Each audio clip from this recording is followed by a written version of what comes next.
Welcome back to the Pushing Through Loss podcast, where we share stories, honor resilience, and embrace strength. I am Kalila Green Siciliano, and it is my honor to begin the journey with you. Today, we have with us Mara, who, so far from what we've just talked about in the last few minutes before we started recording, I feel like we speak the same language. Like everything you talk about with emotion coding and body coding and looking into the secret and even working with color therapy is just so fascinating to me. So I'm so honored to have you on. Welcome.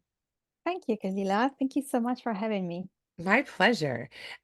Let's go back a little bit. What I had asked you before we started recording how you got into working with color therapy and really getting into this idea of being able to help people overcome various different challenges and traumas that they've had with this different type of therapy. So tell me a little bit again about how you started in all of this, because that story that you said was so funny and so incredible. Well, it's a little bit the way I felt. I always felt very restricted. I'm Italian and I grew up in a normal family. But in Italy, there is this thing called the church that is always there. And I never really resonated with it. And I come from a family that had fixed mindset. You know, you get a job and you go to school, you go to work, and you find a man, you have a family. And that was never the thing that that was never my dream. And I went to London on a trip with a school when I was 14, and I came back and I said to my mom, I'm gonna move there. So You're like, that's eventually it, I'm done.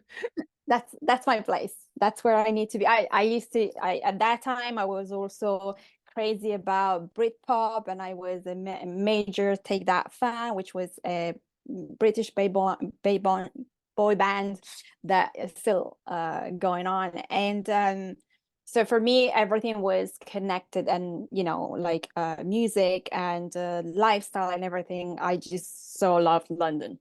So come here for a couple of weeks. I'm like, this is it. This is my place. This is where I need to be.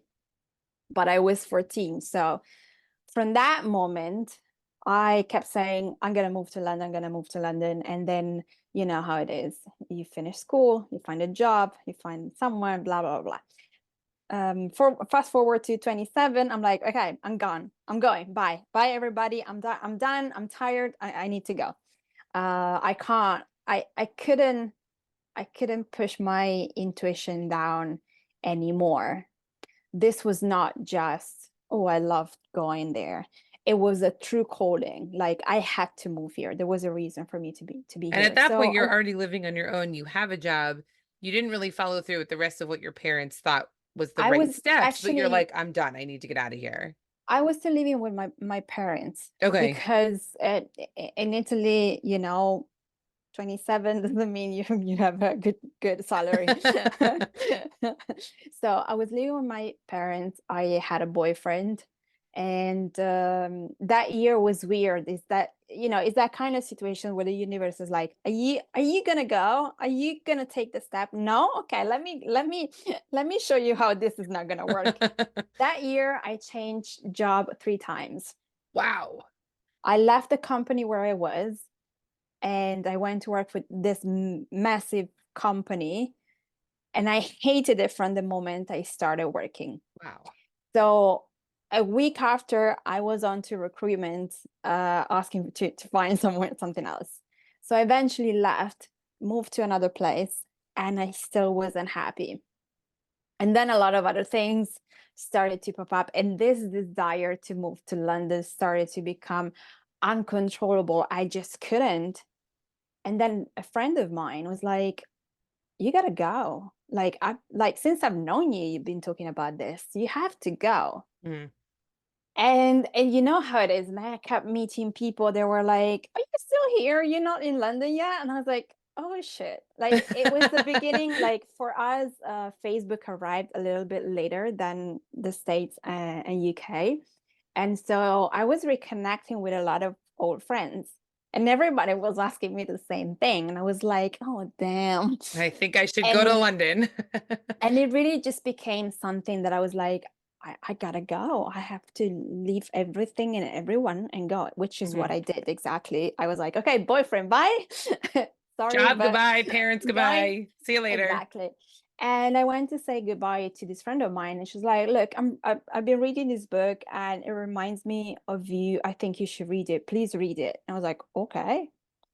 And that was The Secret, and it just opened a complete different world for me, because when you know you can be more, you know, there you have this dream that you see yourself already, you know, on stage doing things, and then you're surrounded by people that are like, oh yeah, but you know, that's not possible, you didn't do this, you didn't go to university, blah blah blah blah.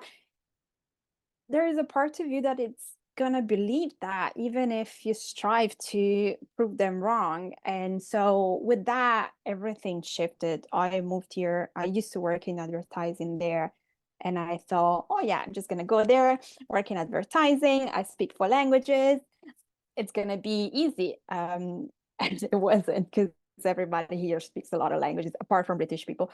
Um, and it was really difficult for me to find a job. So I started working for the Museum of Modern Art, but money was really, really tight. I barely got to the end of the month, but I had that other side of me that was so excited to be here. That was like, it doesn't matter. I can do 4 jobs. It doesn't matter. This is where I need to be. Right. At that point, you And were basically living your dream, even though it wasn't the exact dream that you thought. exactly. Yeah. And you know, when you are in that kind of energy and excitement, the people that you attract are also fun. And so I was having a great time, even if I didn't have money. And that book helped me to then learn a lot of things. And I just became obsessed with self-development and all of those coaches and people. So I would buy books. I would just, like, my day was like, I would come back from work, be on the computer, watch stuff on YouTube, because I was just literally obsessed with what they were saying. And also I was putting in practice what the exercises they were giving, and I could see it was shifting. It was shifting my. I woke up in a bad mood day, and it was shifting the way I was seeing things. I was attracting more good stuff. I was like, okay, this stuff work. And so I started to suggest those things to my friends and people that, when you chat, and more people started to come to me like, oh, I need to talk to you because you always know what to say, you always have something good to say, and I did what you told me. And so at some point people started to be like, why don't you become one? I was like, one what? Yeah, why don't you become a coach? I mean, you're so good, you're so positive naturally. And at the beginning for me was like, what are you talking about? Those people are millionaires, I'm never gonna get to that level. And it didn't occur to me that I didn't need to get to that level. Just that And you a needed friend to of help mine, people. yeah, and a friend of mine was like, but you don't need to get to that level. I mean, you need to start. You're good at this. This is what you should be doing. I was like, and that was the first time that I was like, you're right, actually. Because I also get so much joy out of helping someone. And when they come back to me being like, oh, thank you so much for what you said to me yesterday. I did what you suggested and it worked. Uh, It just was blowing me away. Right. So I was like, okay, I'm gonna be a coach. I'm gonna be a coach. I'm gonna be a coach.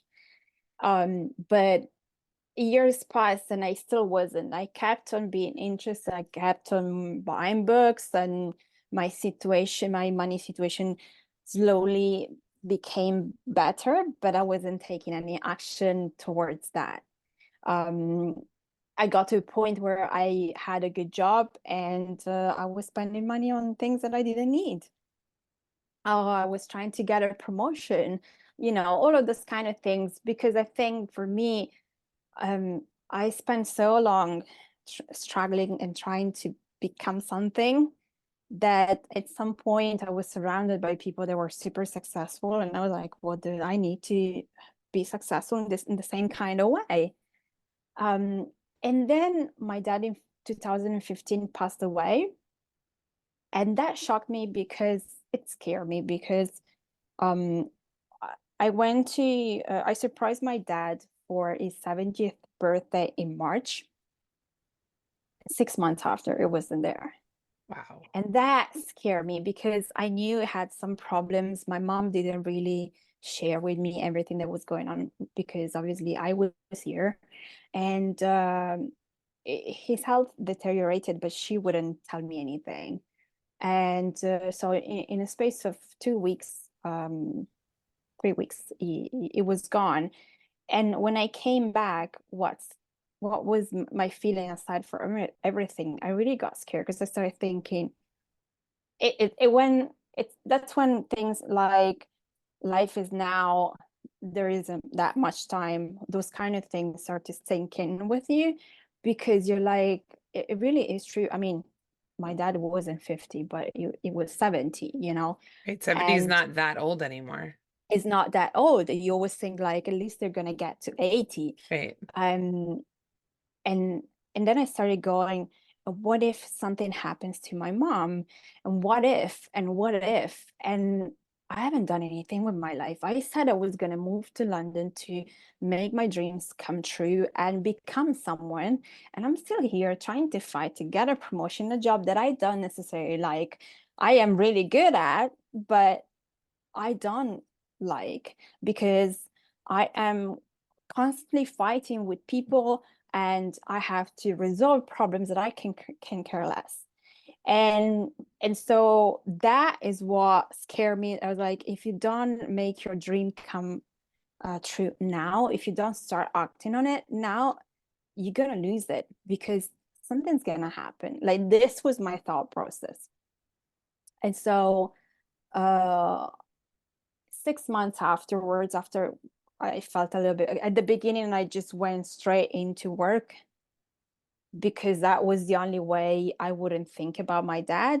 And so I was working like crazy. My boss was like, Mara, you need to go home. I was like, no, no, it's fine. I have a lot to do.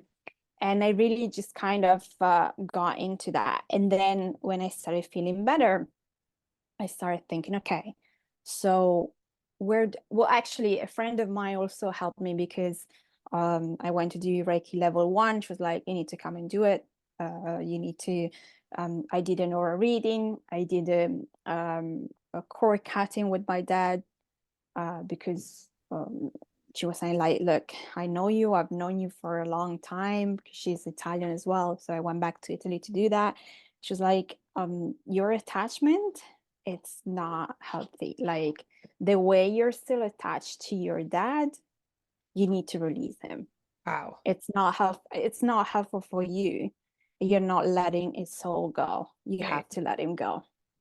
And it's And funny because so, there's such an interesting connection between letting them go and saying, you're not letting their memories go. You're not letting the love for them go. That will always be with you. But to release his soul and say it's somehow connected to you. I know in emotion coding and body coding, they talk about how when you have this connection with someone, sometimes it can be detrimental. And when you cut that connection, again, it's not to say that you're letting the person go completely. You're not deleting any of your memories of them or your love for them, but you're allowing you to be a separate person. yeah. And there's also something else. My friend was is a practitioner in family constellation. I don't know if you know what that is. Mm-mm. So it, they basically help you to. I am not really sure how to explain this, so Okay. I'm gonna try my best, but Okay. probably you need to look it up to have a proper explanation. But basically, you can um, there has to be a group of people. You can do it with things, but I think for me personally, with people, it's way more powerful. They create like your energy field. You're the spectator and you work with the practitioner. So let's say I did that. Like, so my dad, so I did in December 2015, I went to do a family constellation weekend with her because she had explained to me that obviously our parents, our ancestors, that we are related, we're attached to them, and certain topics are always in our energy field. So she had known me for years because we worked together and we were friends, and she knew quite a lot of things about me. And so there was a pattern for me that was showing up in my work. In every job, there was always like a boss that loved me and one that would try to come against me. Oh, And interesting. normally, the one that will try to come against me eventually will win because the bigger boss will kind of give in to it. And that was exactly the situation with my parents. My mom is a narcissist. My dad was the one that was always really for me, and eventually it stopped taking my side because she would just go mental on him. So there was this dynamic that I had no idea whatsoever, but it was constant. Every new job, there was this dynamic. And Mhm. it just didn't matter if I was in Italy or here. It was just insane. And when she talked to me about it, I was like, oh my God, like I saw it for the first time. She was like, you need to come and do a family constellation. So basically, I went there to talk about this and to release myself from this dynamic. And you basically activate your energy field, and the people, you ask people to behave like, can you please do my mother? Can you please do this based on the instruction of the practitioner? And you start to see the dynamics and how each and everyone is connected to you Mhm. and how they influence your energy field and how you unconsciously make decisions based on them. So based on so for example, in my energy field, my dad was right in the middle of my energy field, kind of like, I am here and I am protecting you, but I'm also kind of controlling you. My dad wasn't a controlling man. If anything, my mom has always been a controlling woman for me.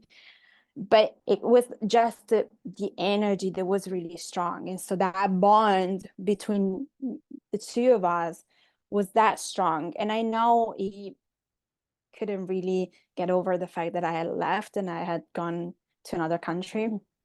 And so when she told me you need to do an energy detachment, because now it's been over, at that point was a year, and you're still like as if he passed away 6 months ago. Like you have to move Right. That on. energy's still there. Exactly. So I did the aura reading. At that point, I had found the right coaching academy. I was going to sign up, and I went to do the aura reading, and she told me basically my life. I was like, okay. And and that's also the thing that got me to go into color to study color therapy, because colors for me, together with music, have always been the thing that gave me joy when I was a child. And at that point, I was about to study to become a coach, which was a dream come true. And she goes, "Oh, your aura is green," and I'm like, "What?"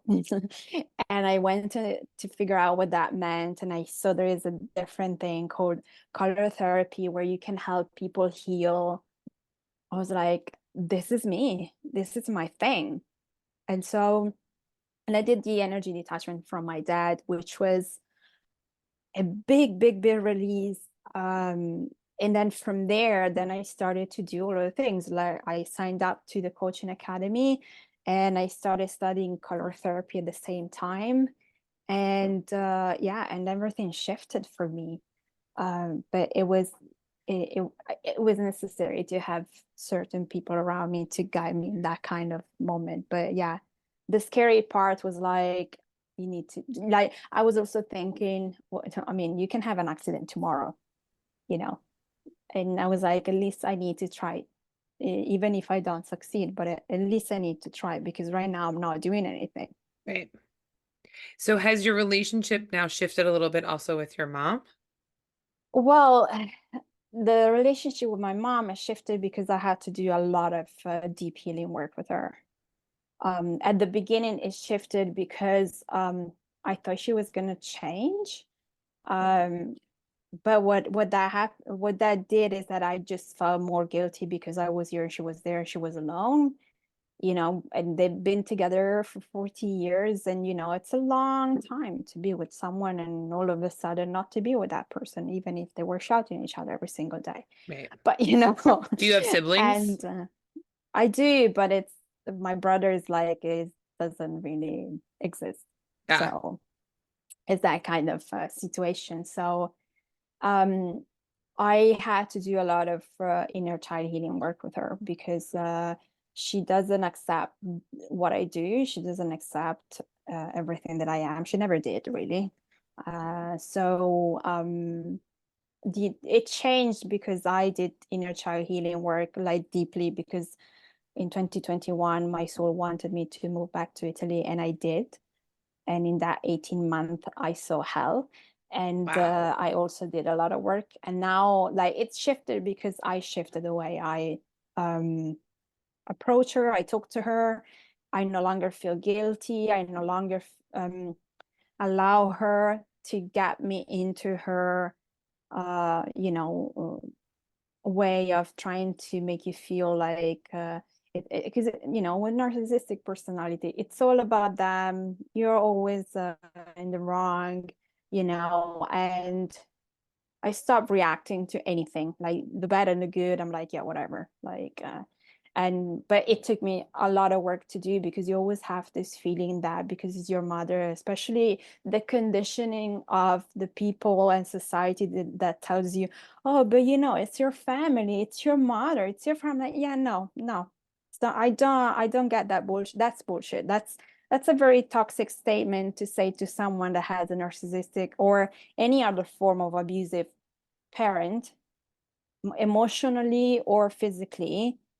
If you have an abusive parent in that kind of ways, don't come to me and say, yeah, but that's your mother, that's your father. No, that's really, you're trying to make me feel even worse than what I already feel. So it's okay. Like the relationship with my mom and I, it's okay Hmm. if we don't stay for too long together. Once we stay for like even just a week, 10 days, it just starts to become, it is what it is. Yeah.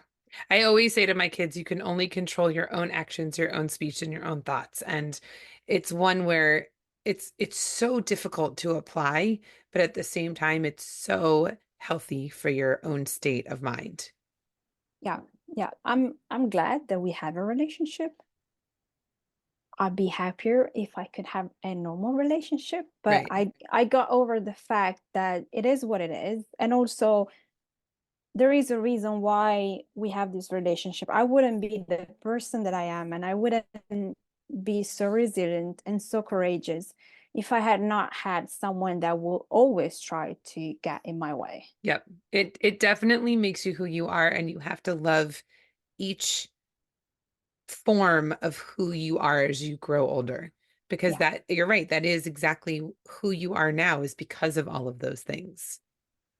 Yeah, and like you go to phases. Like this is what I also say to my clients, because I obviously attract a lot of clients that have some sort of dysfunctional family, whichever way it applies to them. And when they start to see the dynamics, then there is that obvious "I hate you," and I'm like, that's fine. It's just a temporary moment in which you're gonna hate one or both of the parents because you feel betrayed, that they weren't there for you in the way you needed them as a child. Once you pass that phase, then you start to realize that they did what they could with what they had. And then eventually, it depends. Some people really have to stop seeing their parents, some others can have a relationship, but it changes because you learn to stop being triggered by their behavior, and you know when to put boundaries and how to put them, when it's enough to just stay a little bit distant. You find your own way. I love my mom. I know she will never be the mom that I wish I had, but however she is, it's fine. I know there are limits to our good relationship in a way. So I know that 3-4 days that I go see her, good. When I get over the sixth day, it's time for me to go, because if I get over those days, you start to see that she starts to be annoyed. She won't say anything. She knows that otherwise I won't go back. But you can see the changes in energy, and I feel everything. So, I don't need that much, but so and you learn, and you adjust your life, and she's fine, I'm fine, and it's good. I know that that's what she knows, and that's what she is. She's never gonna change. She doesn't want to. I'm the one that is doing the work, and that's okay. Like I like the way my life is, and how I've been able to free myself from any kind of toxic emotions that was related to her, and eventually to my dad, and I'm still constantly doing the work. But I'm like, right now, the I'm happy because I know who I am. I know what I want. I'm going where I want to go, and I am free from anybody trying to control me and telling me what to do. I love her, and that's okay. And I think that's such a good lesson because in going through any tragedy and going through a loss, you're always going to change from who you were before to who you were after. And I know even when I went through the miscarriage, because it wasn't my baby, I was a surrogate, and my husband felt very differently than I did because his feeling was, well, it wasn't our baby. So I'm not very upset about what happened, even though yes, it's a tragedy, but at the same time, he was scared for me and what could happen to me.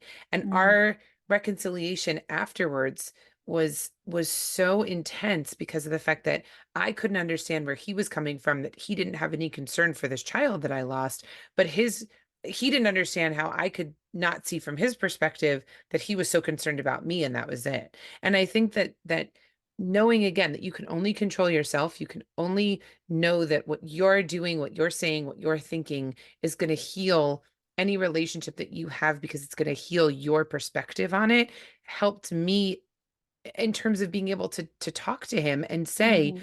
I want to know where you're coming from. I want to know why you think the way you do and what you're doing to understand that I'm okay. Just mentally, I have a lot to go through. Yeah. Yeah, and I think those kind of things really put everything in a different perspective, Hmm. because like for you, you started to have conversations in a different way, and you started to maybe talk more about your feelings and things like that. So it changes. I assume it brought you a little bit more closer than you were before. Yeah, For me, what it did is just it really showed me who was there, who wasn't, right, and I know this is a thing that a lot of people say, like you really understand who's really there for you when you lose someone, when there is something really bad happening to you, you lose your job, you lose someone, you have an accident, and you really see the people that are around you, because people don't necessarily know how to deal with you.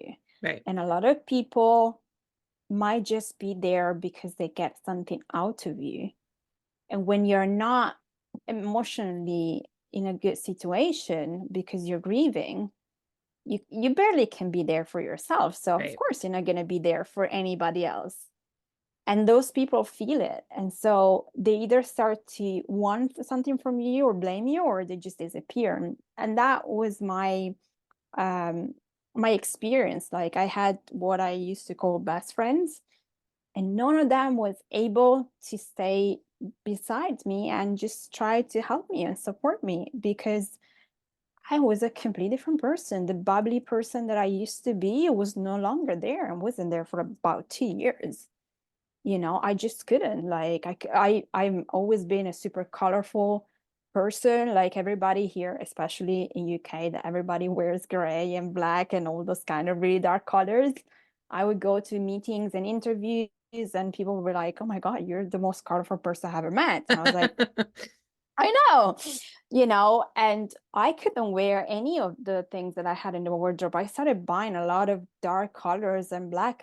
My energy was not there. I needed to feel protected. So everything about me shifted, but also everything around me shifted, because I was like, okay, now priority is me getting better, me getting into coaching and really becoming a coach and do this, because I've been saying this for way too long. Right. So this is the priority. The next priority is having around me only people that can give me love. And that's it. Right. I don't want fake people around me. I don't want people that always want things from me and they can never give me anything. Like, because I'm not a person that asks that much.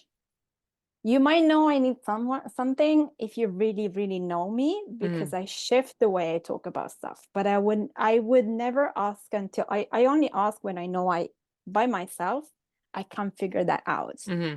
Then I go, oh, can you help me with this? But if I I'm exactly can, the same way. I feel like I could have said those words exactly.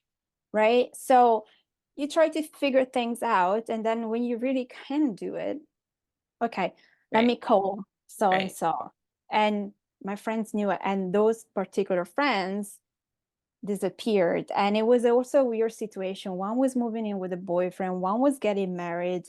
They weren't happy, and I was like, I don't want to hear about this bullshit. Like, I just lost my dad. Like, I lost one of the most important people in my life. Go Right. fuck yourself. Right. You're not able to stay besides me and support me and hold space, but you're very much able to bitch about whatever. I don't want to hear it.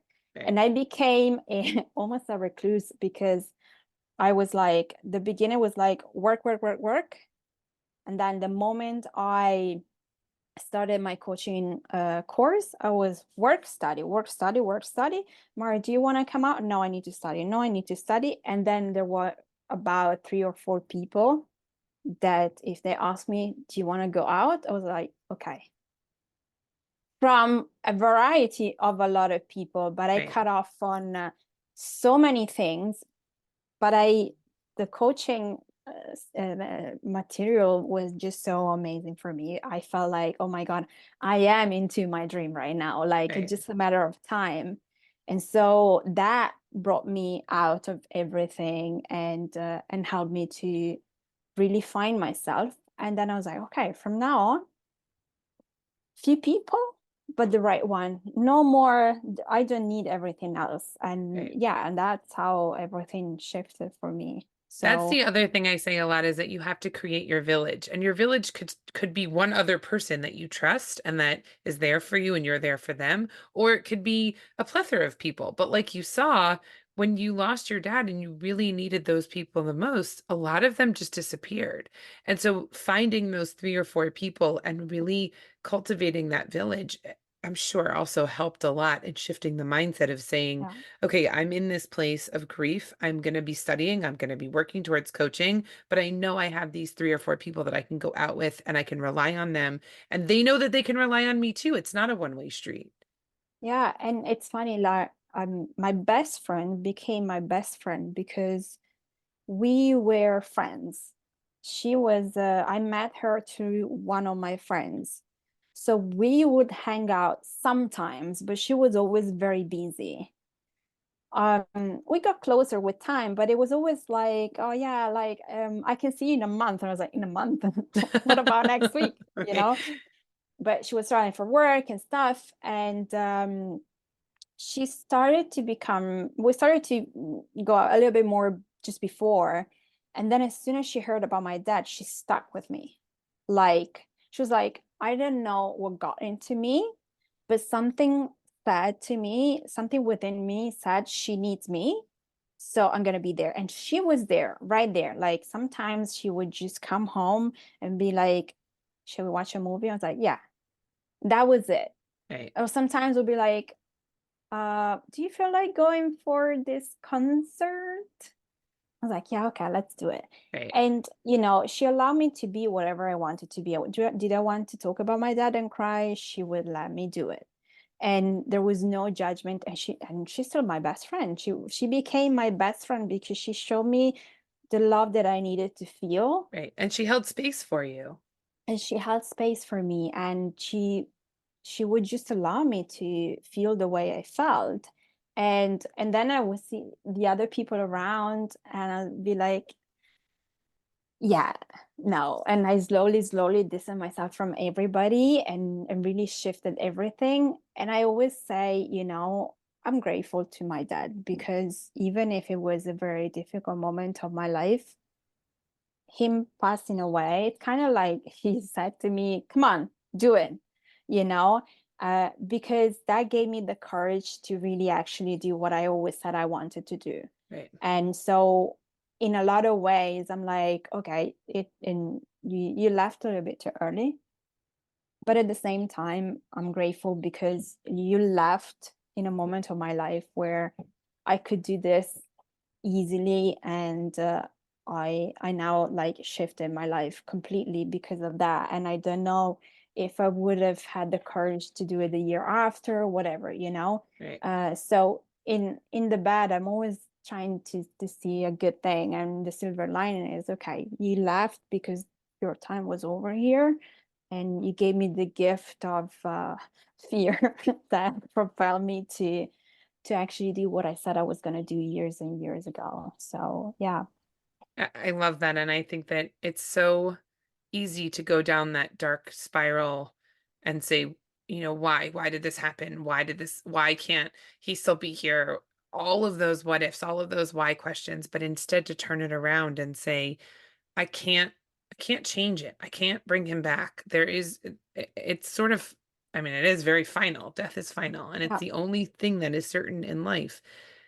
But how you move forward and how you then take that and you say, okay, now what? What what am I going to do to continue his legacy and make my own legacy? What am I going to do to be able to help other people? Whatever it is that you find your passion in that spurs you to say, okay, what now?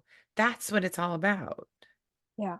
Yeah. Yeah. Yeah. And, I connect with my dad all the time. Whenever I feel like I need to connect with him, sometimes he wants to connect with me because there is a message. And the way he does it is like I start thinking of him way too much, and then I start feeling very emotional, which now it's been 9 years, so it shouldn't really be that way. I But for think it will example, always be that way. no, I've been able to talk about him for as much as I can. Yeah, then sometimes I have those little moments, but like this year, it would have turned 79, and a few days before, I started thinking, oh, it would have been, his birthday, blah blah. And I just was very emotional for the whole week. The day of his birthday, I just couldn't hold it. I was like, this is not normal. So let me connect with him. So I connected with him in meditation, and there I received a message that connected me with a lot of other things that I was doing at the time, that I was working on healing wise and things like that. I'm like, oh my God.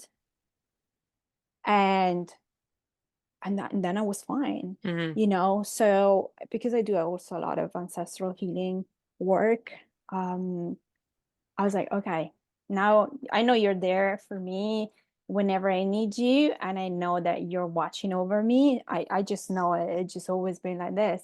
Um, and I know how to connect with you. I don't need to connect with you all the time, but I know there are moments where it's necessary and that we do. Right, And I'm like, if this is the way we need to be, that's okay. I mean, I love to know that he's there, and I can always ask him to pop up and help me and respond to a question. And I'm never really alone. right, Sometimes we feel physically alone, but they're always with us, and yeah, and that doesn't change it. If anything, maybe shift the relationship in a better way. right. It's so funny because when I must have been 12 or 13 years old, but we lost a very good family friend. And my dad and he were specifically close. And he always used to use email. And this was when email was like just starting in the, early mid 90s. And maybe it was 1995. And we lost this family friend. And my dad one day woke up from this dream a few weeks later and said, I just got an email from his name was Bob, from Bob, and it said that you can always reach me. You just have to know what the email address is. And it's so funny because that really is like it might be a one-way connection, when they're gone, but they still show signs that they're here and they Yeah. still, the way that you think about them, that's their energy moving through you. And when there's a bird that pops up or a butterfly or whatever it is that like you're like, oh, that really reminds me of that person. That Yeah. is their energy. You just have to know where the signs are and be open to receiving them. Oh yeah, yeah, yeah. And I'm all about that. So I'm happy. I used to kind of complain with him at the beginning because I it never showed up in my dreams. So at some point I remember a few months ago, I was like, Dad, you're not coming into my dream. Can you please come into my dream? Can you please add me? And I remember I had this dream where we were in the kitchen in Italy and we were chatting and I was like, and he was dressed in a way that was very colorful for him. I was like, where'd you come from? Why are you dressed like that? Oh, I just came from Madagascar and I'm about to, and he had a suitcase and I'm about to go. And I'm like, you? And then we had this big hug and he had this big laugh. And I'm like, you're going to Madagascar. And to me, that was like, I have been always the one of the family traveling around. And then I was like, okay, maybe I was because you couldn't. Because he had studied languages when he was younger before he met my mom and stuff like that. And I was like, okay, I'm happy that you're going traveling, that you're going to see the world. It's just what I would do, so I'm happy. And that dream just made me feel like, oh, okay, so he listens if I ask. And it just calmed me down and made me feel like, okay, like I can always count on him if I need to. I don't need to dream of him every single week or something, but they're there, and yeah, they're always giving you signs. It just, yeah, you just have to be open to it. Right. Right. Yeah. Well, in terms of the color therapy and how you then help other people, is it something where you sit and you talk about whatever the person thinks that they're going through that they might need help with, and then you look at specific colors and frequencies of those colors to guide them? How does that work? So you will give me a topic. I will ask a topic. What is it that you want to work on? And then based on your date of birth, there are four different frequency can come out from. You could have four different color in your color chart, or you could have repeating colors. Sometimes I do sessions where there are two colors only because they repeat. And basically that is it talks about, it gives you basically a little bit of your strategy, it's like a map uh, of how you need to use your energy and what is blocking you. But what happens when I do color readings is that I just start channeling information from your aura. So while I'm putting down your colors and based on what is it, then I start to feel things. So if you come to me saying, I don't know, I am struggling to find a job that lights me up, and then whatever, I will start to write down your colors because I'm also very connected with writing. I will start to write down your colors, and as I write down your colors, then I start to channel because I enter into your energy basically, and whatever comes to me, then I start to write it down. So I will explain to you what's a color that is related to, for example, the energy you were born with, the energy you need to use in your life, the energy of your life purpose. And as I explain to you those colors, then I also will tell you what that energy particularly meant and what came through from me, which is from your energy. So everything that I felt, and normally it gets very specific. So I recently had a session with a client where I was saying to her, she was pivoting in her business and wanted to had more stuff and things like that. And I was like, look, there is something that is the reason why. So your aura will show me a specific thing that is related to that thing that you want to work on. That is the reason why you're blocked right now. So it could be a limiting belief, could be a fear, could be a specific situation. it's linked to what you want to do now, or why you can't do that now, you feel stuck or whatever. So we need to release that. So I was saying to her, look, I feel like you wanted to have a career, but for whatever reason you decided not to, and you went to the usual career stuff, but there is still something within your energy that is holding on to this particular moment. And she was like, oh my God, you're right. I wanted to be a journalist, but I decided to go into different kind of because my dad was like, it's going to be difficult for you. And I kind of let him sway me towards the career that I went for, which was fine. But if I probably had a little bit more courage, I would have just jumped into that because it's always been something I was very passionate about. So we started to work on all of the emotions attached to this. And we did a little bit of release. Now, sometimes I have clients that just need a little understanding. And so they just need to understand that thing that is blocking them. Maybe it's a minor thing like this one.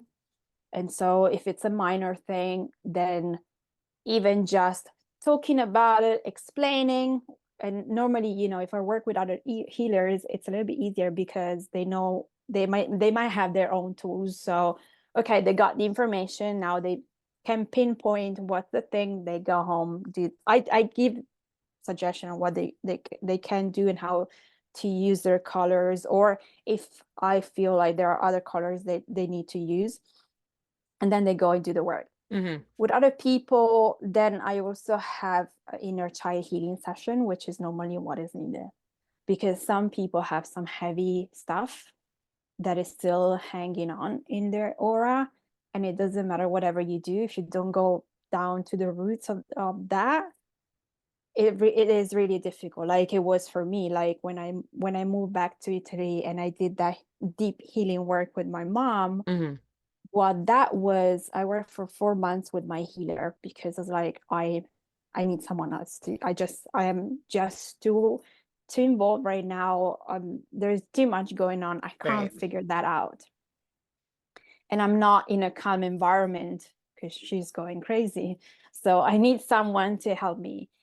And what came through for me was that my biggest fear since I was a child was that my mom would sabotage my life. And so I would keep myself small, Right.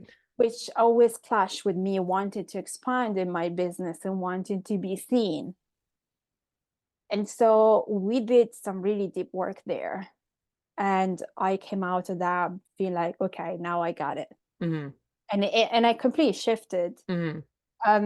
So that's exactly what I do, and that's why I also have the inner child healing session. In fact, I have bundles because if you want to do healing, you do it's called soul alchemy, the color therapy session with inner child healing. Otherwise, if you want to do just the energy part, we can do together soul alchemy and human design, because that gives you an idea how you function from an energetic standpoint. Hmm. So this is what happens. Like I receive messages from you yourself, from your energy, and then I just help you to put them together, and I explain to you what you need to do, how you need to heal, what colors you need to use, and things like that. And if you want to extend, then I also have a 12 weeks program if you want to go deeper, Hmm. and you really want to release whatever it is. But yeah, that's how it works. That's so cool. And I love the fact that your dad was the one that pushed you into it without him meaning to push you into it. Where can people find you in case they want to have a color session with you or color therapy for 12 weeks? Where is it that you are? So you can find me on my website, theintuitionqueen.com, and on Instagram, The Intuition Queen. Those are the main places. I am also on Facebook, but I have a podcast that it's called Intuitive Queens, and I'm recording season 3 now. And I also have a Facebook group, but I'm thinking of changing the name of the Facebook group and make it become like my podcast. So I'm going through some shift there. So I'm not gonna give it to you, but everything you can find on the website anyway. So or on Instagram, there are all the links for everything that I do, and you can find me there. Perfect. It's so beautiful that you can turn such a grief into something where you help other people in such a beautiful way. So I want to thank you so much for coming on. I really appreciate you sharing and I think that what you do is really cool and I'm so glad that you found me. Thank you so much, and thank you for this podcast, because I think, this conversation has to be taken to a different level, and this is what you're doing. And thank you for having me. It's always so beautiful to have those beautiful conversations. Definitely. Thank you for joining me today on Pushing Through Loss. I hope this episode has provided support, understanding, and a sense of community. Remember, you are not alone on your journey, and you have the strength to face the challenges that come your way. If you found value in today's conversation, please leave me a review and consider sharing it with others who may benefit. Together, we can help each other heal and activate our inner strength warriors. Stay tuned for more empowering conversations, and until next time, you got this.